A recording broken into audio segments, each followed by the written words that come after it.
Good morning dear students. आपका फिर से एक बार हमारी SAMT यूट्यूब चैनल में मैं स्वागत करता हूँ स्कूल की ओर से। दोस्तों, आज हम हमारे जो हॉर्नबिल का 5th यूनिट है the ailing planet the green movements rule, उसके बारे में हम डिस्कस करेंगे। एलिंग प्लैनेट जो कि एक नाम में ही जो टाइटल आप देखोगे तो उसमें ही बताया गया है कि हमारा प्लैनेट कैसे बीमार है। तो आपको क्वेश्चन होगा कि ये क्या है, बीमारी, प्लैनेट बीमार है? तो एक हम ये वर्ड है एलिंग प्लैनेट, जो हमारा टाइटल है वो हम उसको एब्जॉर्ब नहीं कर पाते, लेकिन ये सच है। जो हमारे राइटर है नानी पालखीवाला, इस एक्सट्रैक्ट के जो इस लेसन के राइटर है नानी पालखीवाला, उन्होंने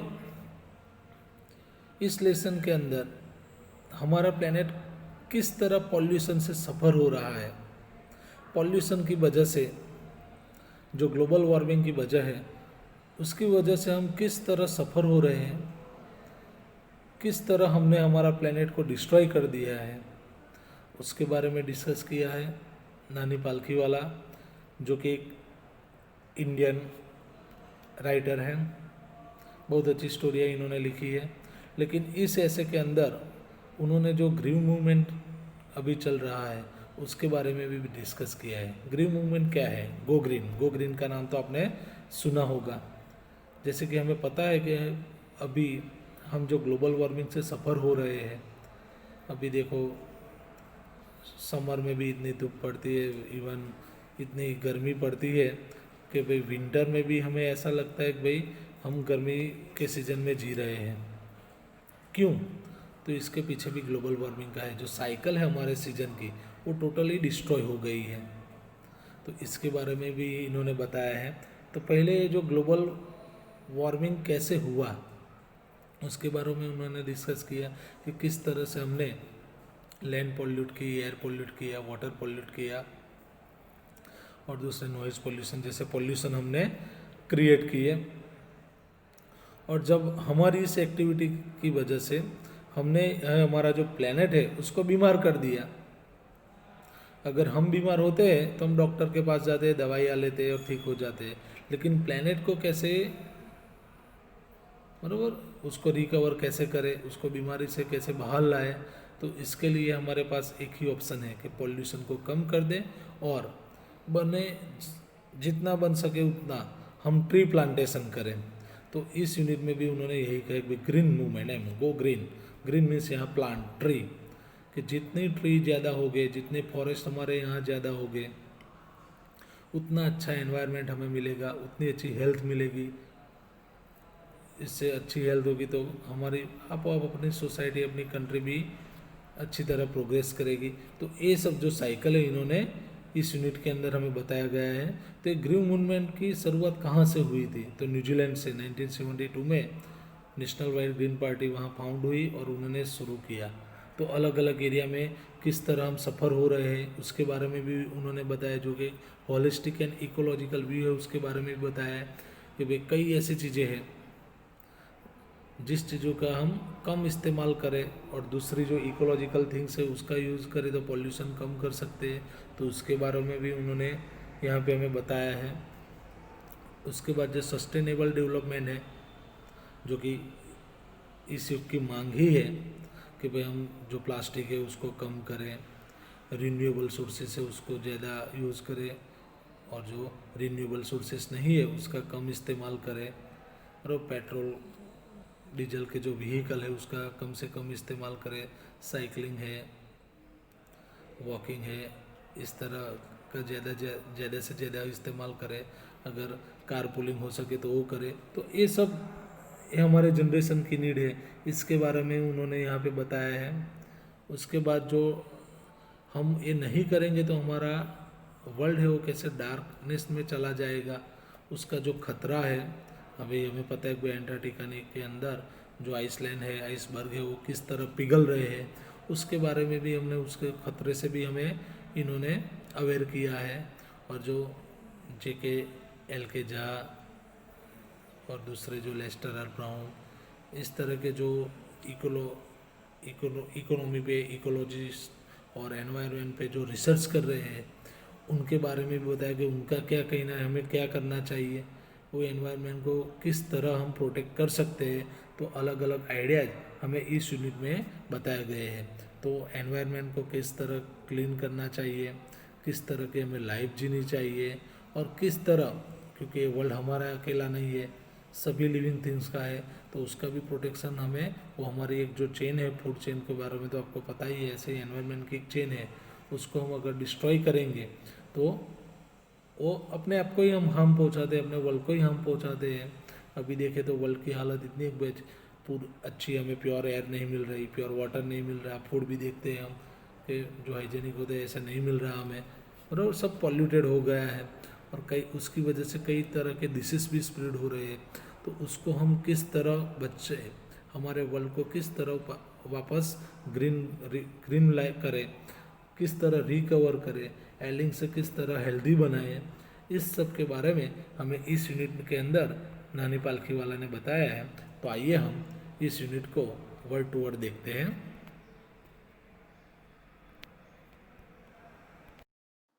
hello students, welcome to English online. तो आज हम डिस्कस करेंगे 11th क्लास की बुक ऑन बिल के चैप्टर 5th को, जिसका टाइटल है the ailing planet, the green movement's role, written by Nani Palkhivala. The following article was written by Nani Palkiwala and published in the Indian Express on 24 November 1994। ये जो chapter है एक article actually में जो नानी पालकीवाला के द्वारा लिखा गया था और इंडियन एक्सप्रेस में पब्लिश हुआ था 24 नवंबर 1994 को। The issue that he raised regarding the declining health of the earth continue to have relevance. इस आर्टिकल में जो उन्होंने उस वक्त इशू उठाया था कि खराब हेल्थ हो रही है हमारी अर्थ की, आज भी उसका रेलेवेंस है, आज भी वो प्रासंगिक है। Let's read the lesson now.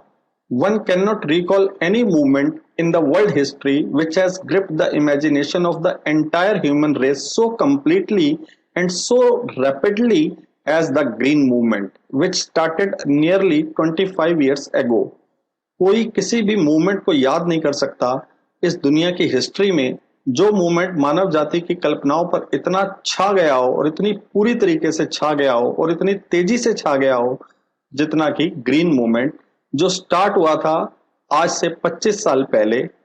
In 1972 the world's first nationwide green party was founded in New Zealand. 1972 में दुनिया की पहली नेशनवाइड ग्रीन पार्टी बनाई गई न्यूजीलैंड में। Since then the movement has not looked back. तब से इस मूवमेंट ने पीछे मुड़कर नहीं देखा है। We have shifted one hopes irrevocably from the mechanistic view to a holistic and ecological view of the world।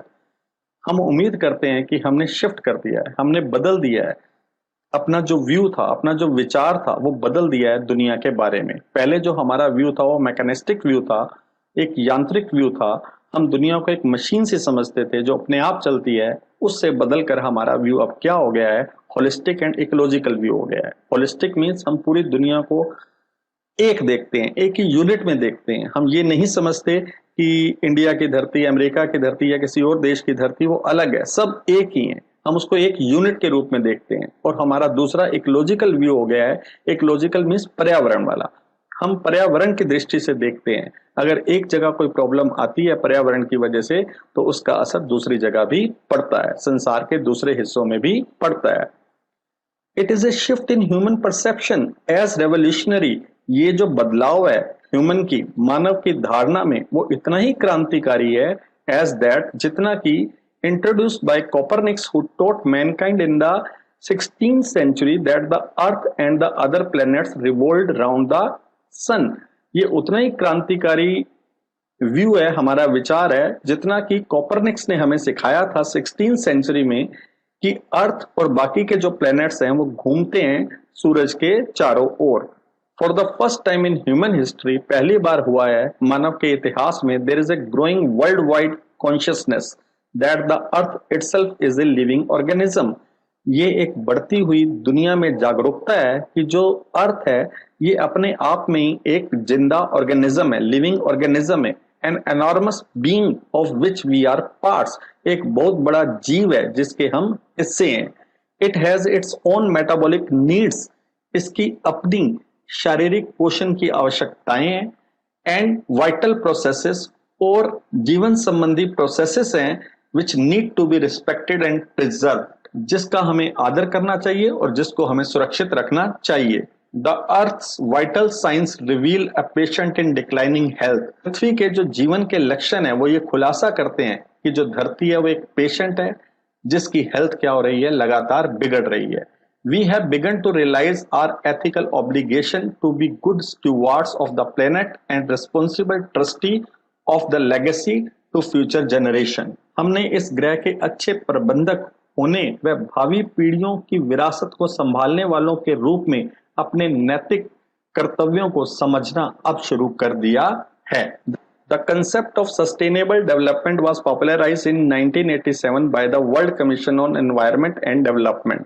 ये जो धारणा थी सस्टेनेबल डेवलपमेंट की, इसको पॉपुलराइज किया गया 1987 में वर्ल्ड कमीशन के द्वारा, जो किस पर हुई थी, एनवायरनमेंट पर, पर्यावरण पर, एंड डेवलपमेंट और विकास पर। In its report it defined the idea as, अपनी रिपोर्ट में उन्होंने परिभाषित किया था इस आइडिया को, सस्टेनेबल डेवलपमेंट के आइडिया को कैसे बताया कि development that meets the needs of the present, वो विकास जो इस समय की जनरेशन की जरूरतों को पूरा करे, प्रेजेंट की जरूरतों को पूरा करे, without compromising the ability of future generation to meet their needs, लेकिन इसके साथ कॉम्प्रोमाइज बिल्कुल ना करे कि आने वाली जनरेशन के लिए हम कुछ ना छोड़ें, आने वाली जनरेशन के लिए भी हम छोड़कर जाएं और अपनी भी जरूरतों को पूरा करें।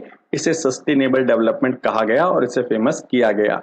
That is without stripping the natural world of resources future generation would need, हम जरूरत से ज्यादा यूज ना करें उन प्राकृतिक संसाधनों का, नेचुरल रिसोर्सेस का, जिनकी जरूरत आने वाली जनरेशन को होगी। In the zoo at Lusaka, Zambia, there is a case where the notice reads the world's most dangerous animal. Lusaka Zambia के एक चिड़ियाघर में एक ऐसा पिंजरा है जिस पे नोटिस लगा हुआ है और उस नोटिस पे लिखा है दुनिया का सबसे खतरनाक एनिमल।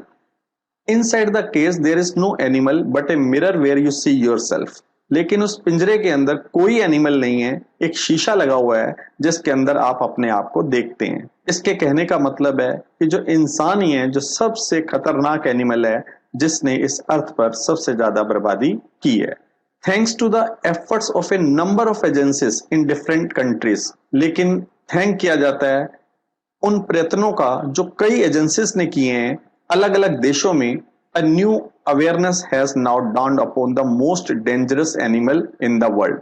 ये जो most dangerous animal है इसको अब एक समझ आ गई है, एक नई जागरूकता आ गई है, इसमें मतलब इंसान में आ गई है।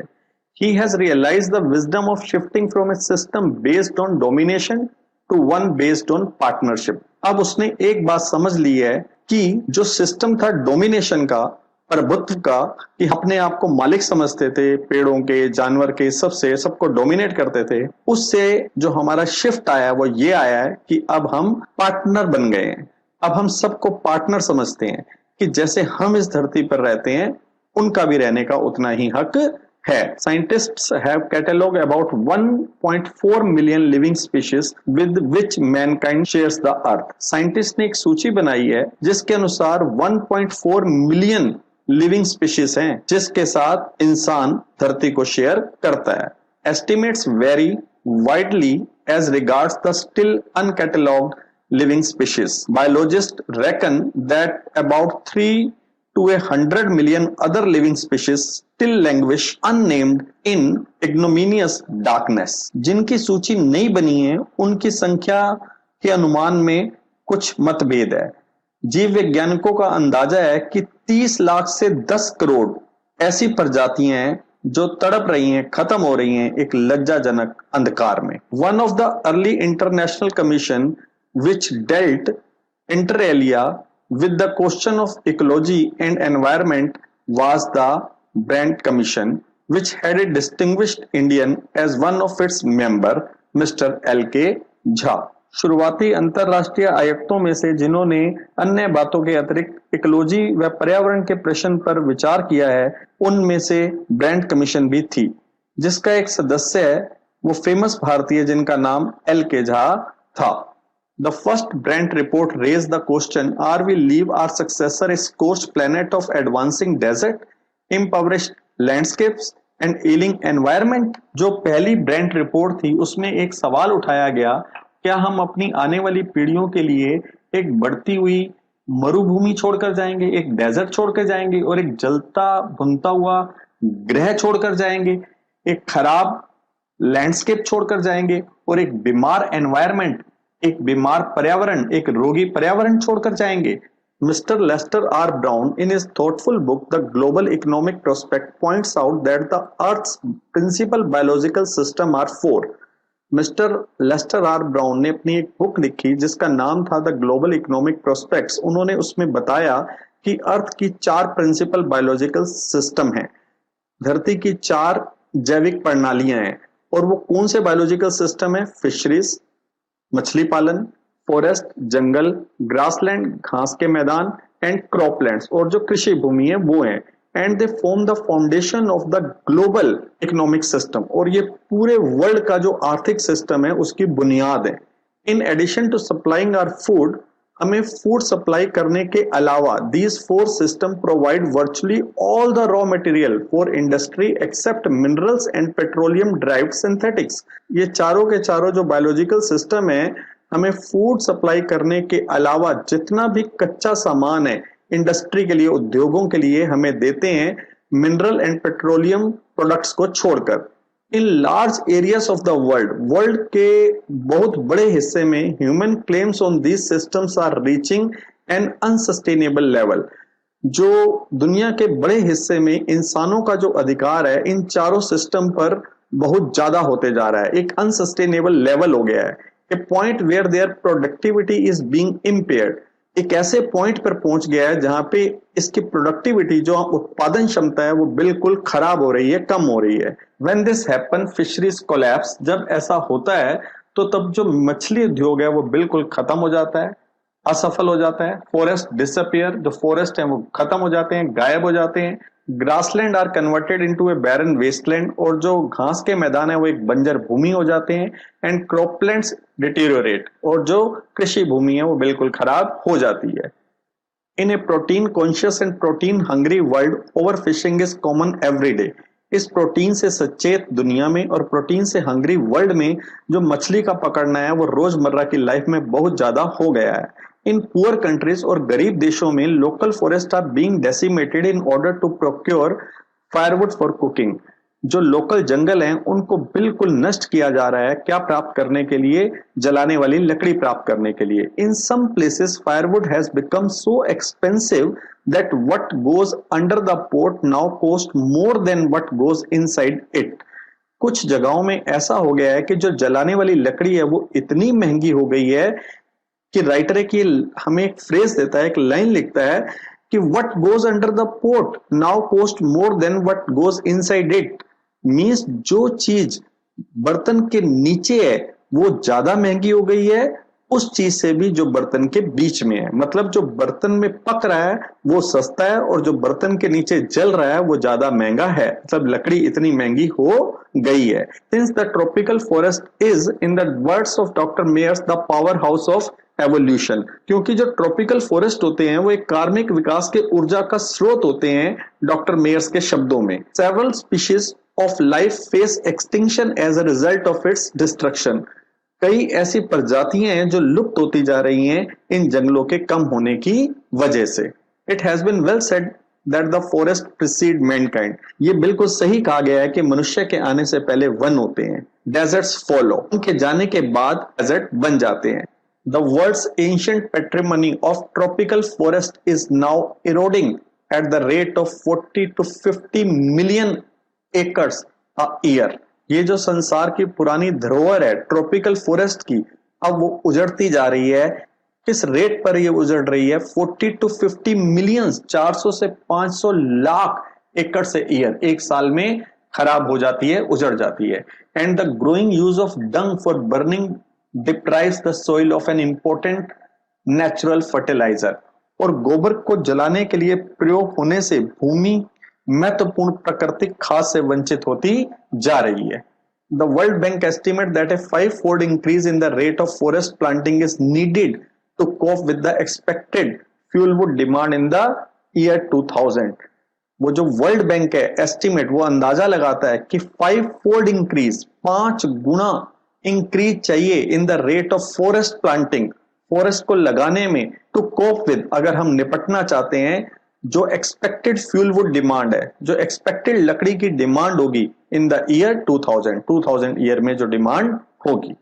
ईयर 2000 यहां पर यूज किया गया है, लेकिन 2000 ईयर तो बीत चुका है, लेकिन ये आर्टिकल जब लिखा गया था वो 1994 में लिखा गया था, इसलिए यहां पर ईयर 2000 यूज किया गया है। तो आगे हम अब पढ़ते हैं। James Speth, the president of the World Resources Institute, James Speth जो प्रेसिडेंट थे वर्ल्ड रिसोर्सेस इंस्टीट्यूट के, सेड द अदर डे, उन्होंने कहा था, we were saying that we are losing the forest an acre a second. उन्होंने कहा था कि हम जंगलों को किस रफ्तार से खो रहे हैं, 1 एकड़ जंगल को हम खो देते हैं 1 सेकेंड में, but it is much closer to an acre and a half to a second. लेकिन ये किसके नजदीक आने वाला है कि हम 1 सेकेंड में 1.5 एकड़ जंगल को खो देंगे। Article 48A of the constitution of India provides that, जो एक अनुच्छेद है 48A भारत के संविधान में, वो हमें प्रोवाइड करवाता है, उपलब्ध करवाता है, the state shall endeavour to protect and improve the environment and to safeguard the forest and wild life of country, कि जो सरकार है पर्यावरण की रक्षा वह उसे सुधारने का प्रयास करेगी, वह देश के वन व वन्य प्राणियों को सुरक्षित रखेगी। But what causes endless anguish is the fact that laws are never respected nor enforced in India। लेकिन जिस बात से सबसे ज्यादा पीड़ा होती है वो ये है कि भारत के कानून का ना पालन होता है, ना ही उन्हें लागू किया जाता है। फॉर इंस्टेंस, एग्जाम्पल के लिए, the constitution says that casteism, untouchability, bonded labour shall be abolished, but they flourished shamelessly even after 44 years of the operation of the Constitution। उदाहरण के लिए संविधान कहता है कि जाति पाति, छुआछूत और बंधुआ मजदूरी समाप्त किए जाएंगे, परंतु संविधान के लागू होने के 44 ईयर के बाद भी ये लज्जाजनक ढंग से फल फूल रहे हैं। A recent report of our Parliament's Estimate Committee has highlighted the near catastrophic depletion of India's forest over the last 4 decades। एक रिसेंट रिपोर्ट में जो पार्लियामेंट एस्टिमेटेड कमेटी की है उसमें ये हाईलाइट किया गया है कि बड़े ही खतरनाक तरीके से डिप्लीशन हो रहा है, कमी हो रही है इंडिया के जंगलों में पिछले 40 सालों में। India according to reliable data, एक विश्वसनीय डाटा के अनुसार, आंकड़ों के अनुसार, इंडिया जो है is losing its forest at the rate of 3.7 million एकड़ ईयर। जो इंडिया है अपने जंगलों को खो रहा है, 3.7 मिलियन एकड़ जंगल को खो देता है 1 साल में। Large areas officially designated as forest land, बड़े बड़े एरिया जिनको आधिकारिक रूप से घोषित किया गया है कि वो फॉरेस्ट लैंड है, आर ऑलरेडी वर्चुअली ट्रीलेस, वो बिल्कुल ट्रीलेस हो चुके हैं, वनों से रहित हो चुके हैं। The actual loss of forest is estimated to be about 8 times the rate indicated by government statistic. अगर असली नुकसान देखा जाए जंगलों का तो वो 8 गुना ज्यादा है जितना कि हमें बताया गया है गवर्नमेंट के स्टैटिस्टिक के द्वारा, गवर्नमेंट के आंकड़ों के द्वारा, उससे भी 8 गुना ज्यादा है। A 3-year study using satellites and aerial photography conducted by the United Nations warns that the environment has deteriorated so badly that it's critical in many of the 88 countries investigated। उपग्रहों व हवाई फोटोग्राफ का प्रयोग करके राष्ट्र संघ ने, United nation ने 3 वर्ष के अध्ययन के बाद ये बात बताई है कि जिन देशों का निरीक्षण किया गया उसमें कईयों का पर्यावरण इतना खराब हो गया है कि चिंताजनक स्तर पर वो पहुंच गया है। There can be no doubt that the growth of world population is one of the strongest factor distorting the future of human society। इस बात में कोई शक नहीं है कि संसार की बढ़ती हुई जनसंख्या मानव समाज के भविष्य को बिगाड़ने वाले बड़े बड़े कारणों में से एक है। It took mankind more than a million years to reach the first billion। प्रथम 1 अरब की जनसंख्या पहुंचने में मानव जाति को 10 लाख वर्ष लगे थे।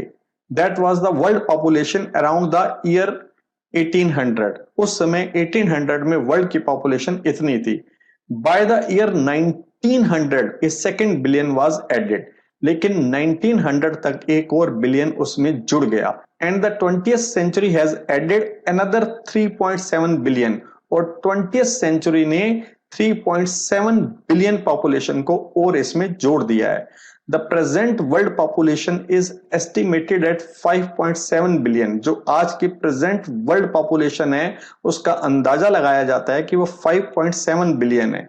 Every 4 days the world population increases by 1 million. हर 4 दिन बाद पूरी दुनिया की पॉपुलेशन 1 मिलियन बढ़ जाती है। Fertility falls as income rise, education spreads and health improves. जो प्रजनन शक्ति है वो कम होती है जैसे ही लोगों की इनकम बढ़ती है, एजुकेशन फैलती है और हेल्थ लोगों की इंप्रूव होती है। थस इस प्रकार development is the best contraceptive. जो विकास है वही सबसे बड़ा बेस्ट कॉन्ट्रासेप्टिव है। अगर जनसंख्या को रोका जा सकता है तो वो डेवलपमेंट से ही रोका जा सकता है। But the development itself may not be possible if the present increase in number continues. लेकिन जो विकास है वो भी शायद पॉसिबल ना हो, वो भी शायद संभव ना हो अगर जो प्रेजेंट इंक्रीज है इन द नंबर कंटिन्यूस। जो जैसे जनसंख्या बढ़ रही है अगर ऐसे ही बढ़ती रहती है तो विकास भी पॉसिबल नहीं है। The rich get richer and the poor beget children which condemns them to remain poor. जो अमीर है वो अमीर होते जाता है और जो गरीब है वो बच्चे पैदा करता रहता है, which condemns them to remain poor, और इसी वजह से वो गरीब रहते हैं। More children does not mean more workers, merely more people without work। ज्यादा बच्चों का मतलब ये नहीं है कि ज्यादा काम करने वाले, उसका इतना ही मतलब है कि ज्यादा लोग बिना काम के। It is not suggested that human being be treated like cattle and compulsorily sterilized, but there is no alternative to voluntary family planning without introducing an element of coercion। यह सुझाव नहीं दिया जा रहा है कि मनुष्यों के साथ पशुओं जैसा व्यवहार किया जाए और उन्हें जबरदस्ती स्टेरिलाइज कर दिया जाए, बांझ बना दिया जाए, लेकिन बिना जोर जबरदस्ती से अपनी इच्छा के अनुसार परिवार नियोजन करने जैसा कोई विकल्प नहीं है। The choice is really between control of population and perpetuation of poverty. वास्तव में हमने चॉइस करनी है कि हम जनसंख्या को नियंत्रित करें या फिर लगातार गरीबी में रहें। The population of India is estimated to be 920 million today. जो भारत की जनसंख्या है वो अगर एस्टिमेट लगाया जाए तो 920 मिलियन है आज। More than the entire population of Africa and south America put together. अगर अफ्रीका और साउथ अमेरिका की पॉपुलेशन को मिला दिया जाए तो उससे भी ज्यादा इंडिया की पॉपुलेशन है।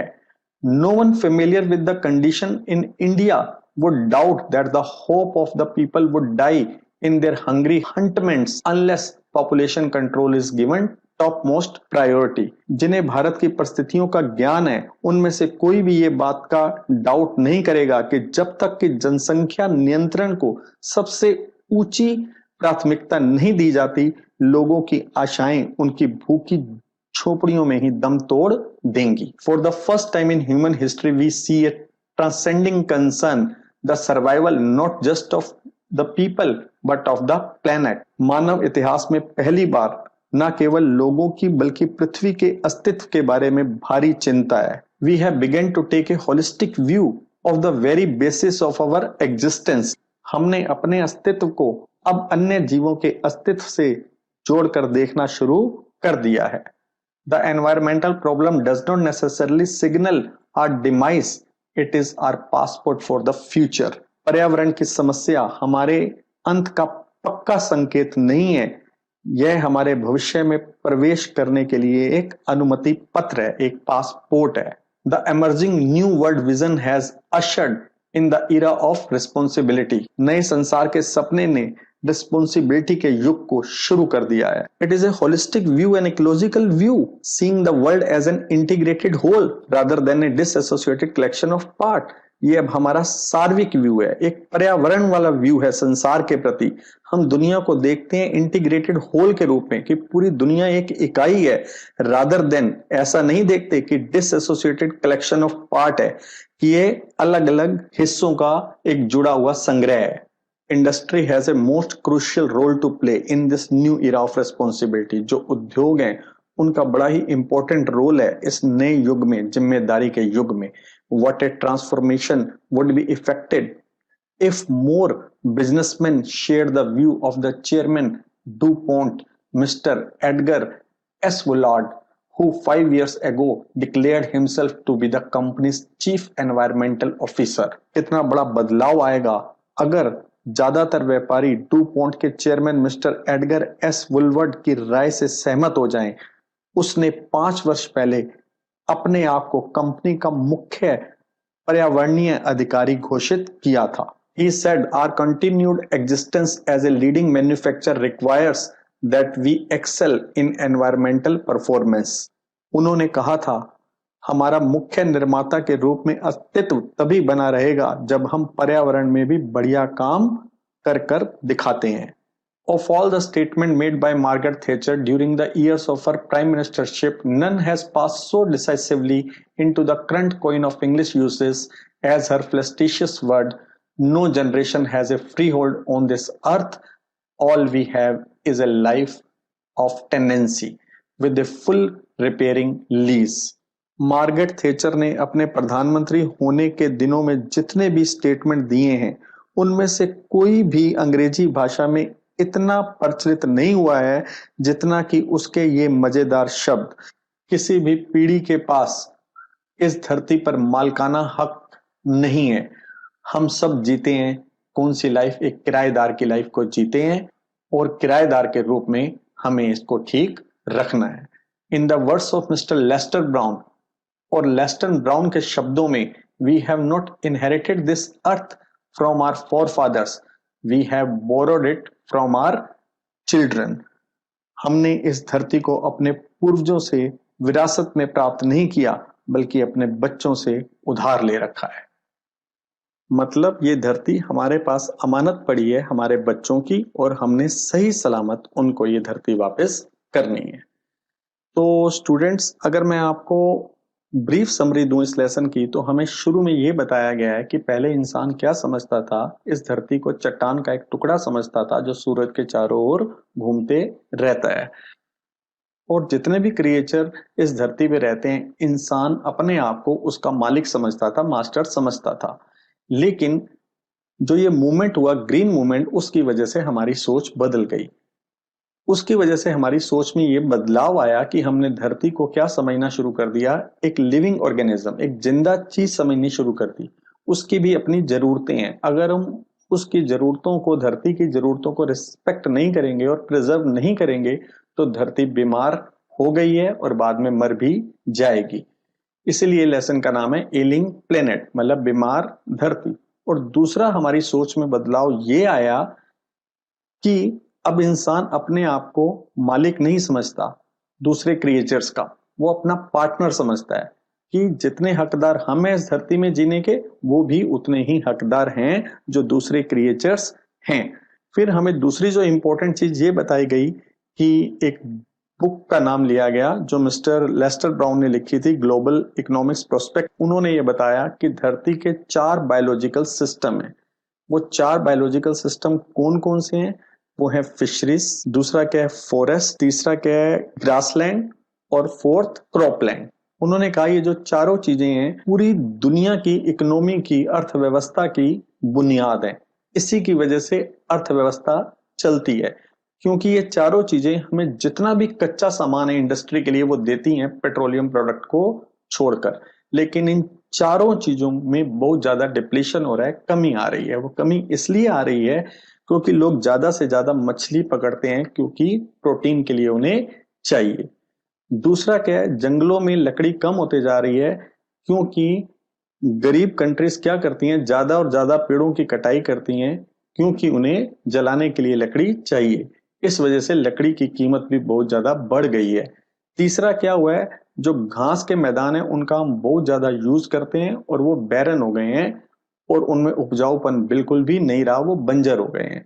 और फोर्थ क्या है, जो कृषि है, जो खेती है, वो भी क्यों खराब हो रही है? वो इस वजह से खराब हो रही है क्योंकि जो गोबर है वो नेचुरल खाद का काम करता है, लेकिन उसे लोग क्या कर देते हैं पुअर कंट्रीज में, उसको वो जला देते हैं। तो ये चारों चीजें जो होती जा रही हैं वो कम होती जा रही हैं।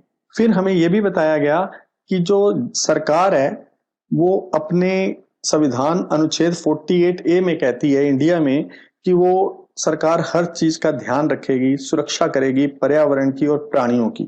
लेकिन इंडिया में क्या होता है, कानून बन जाते हैं लेकिन उनको एनफोर्स नहीं किया जाता, सही तरीके से लागू नहीं किया जाता। ऐसे इंडिया में कितने कानून बने हैं, जैसे छुआछूत के, बंधुआ मजदूरी के, उनको समाप्त करने के लिए, लेकिन वो सब कुछ आज भी चल रहा है। तो उसके बाद हमें ये बताया गया कि जो सबसे ज्यादा ये जो धरती पे हालत खराब हो रही है वो किस वजह से हो रही है, पॉपुलेशन की वजह से। जो अमीर है वो अमीर होते जा रहा है और जो गरीब है वो और गरीब होते जा रहा है।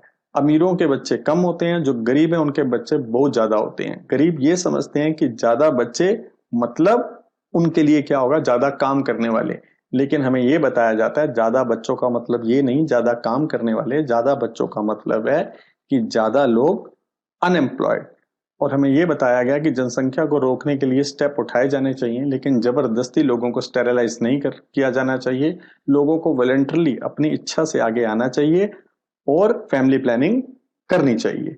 जब जनसंख्या कम होती है तो लोगों की इनकम बढ़ती है, जब इनकम बढ़ती है तो एजुकेशन भी बढ़ती है, जब एजुकेशन बढ़ती है तो लोगों की हेल्थ भी अच्छा रहती है। और ज्यादा अवेयर क्या होती है, पॉपुलेशन होती है। और जो ज्यादा अवेयर पॉपुलेशन होती है तो उसे पता होता है कि स्मॉल फैमिली की क्या इंपॉर्टेंस है और क्या वैल्यू है। और लास्ट में हमें क्या दी जाती है, स्टेटमेंट दी जाती है। किसकी स्टेटमेंट दी जाती है, एक तो स्टेटमेंट दी गई डू पॉन्ट के chairman mister Edgar S Woolard की। उन्होंने कहा कि मैंने अपने आप को क्या डिक्लेयर कर दिया, चीफ एनवायरमेंटल ऑफिसर।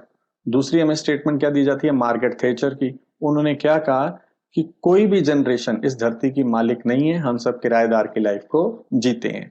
और लास्ट में लेस्टर ब्राउन की हमें स्टेटमेंट दी गई जो कहते हैं कि हमने ये धरती अपने पूर्वजों से विरासत में नहीं ली है, बल्कि हमने उधार ली है अपने बच्चों से, और हमने बच्चों को वैसे ही सही सलामत वापस करनी है। तो यहाँ पर ये लेसन एंड होता है। आई होप आपको अच्छे तरीके से समझ में आ गया होगा। प्लीज